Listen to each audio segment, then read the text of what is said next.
You're walking home, and the whole street feels warmer than it did an hour ago. The sun is lower, yet the light looks richer, orange, sometimes almost red. If you glance at the sky away from the sun, it can still look cool and bluish. So why does the same daylight seem to split into two moods at once? A first guess is that the sun itself is changing color as it winds down for the day. But the sun is not turning on and off like a lamp with a dimmer. The source up there is essentially the same from morning to evening. Whatever is changing is happening here, between you and the sun. Think about the simplest thing that changed, where the sun is in the sky. When it's overhead, the light comes down through less air before it reaches you. Near sunset, that same light has to travel a longer sideways route through the atmosphere to get to your eyes. More air in the way means more chances for the air to interfere. Air looks empty, but it's packed with tiny molecules, mostly nitrogen and oxygen, plus small traces of other gases. These molecules can grab the passing electric wiggle of light for a moment and re-emit it in different directions. That process is called scattering.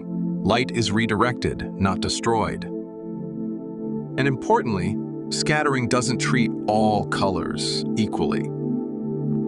Blue light is scattered much more easily than red light by very small particles like molecules. A practical way to say it is, the shorter, bluer parts of visible light get knocked off course more often.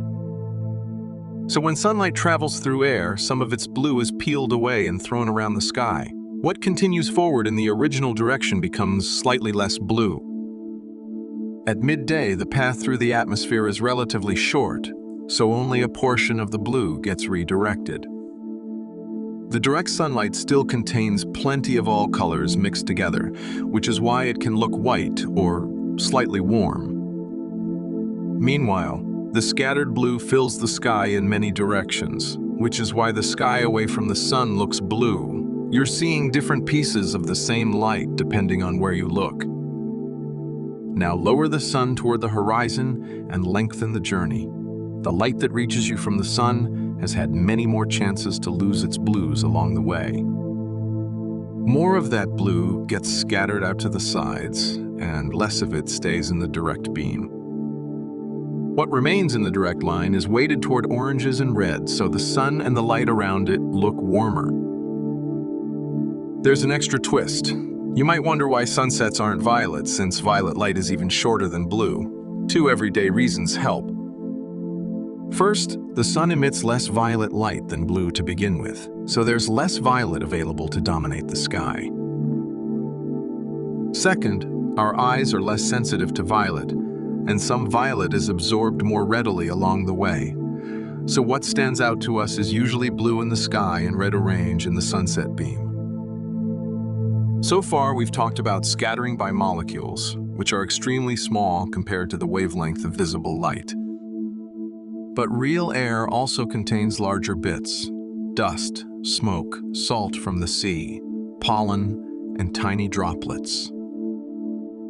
These larger particles scatter light in a different pattern, often less strongly biased toward blue and sometimes more forward, directed.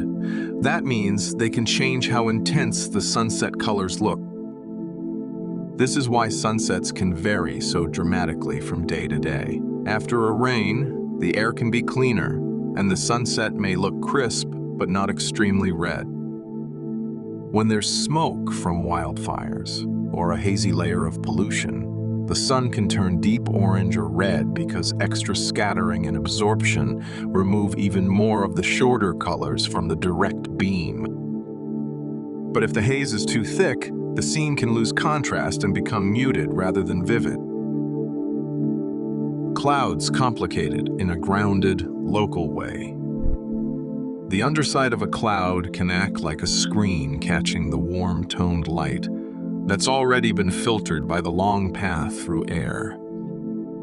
That's why clouds near the horizon can light up orange, while higher clouds might stay pale or gray. The cloud isn't creating the color from scratch. It's reflecting and diffusing the light it received. There's a simple unifying picture here. The atmosphere behaves like a selective filter and a sideways lamp at the same time. It filters the direct sunlight by scattering away more blue than red along the path.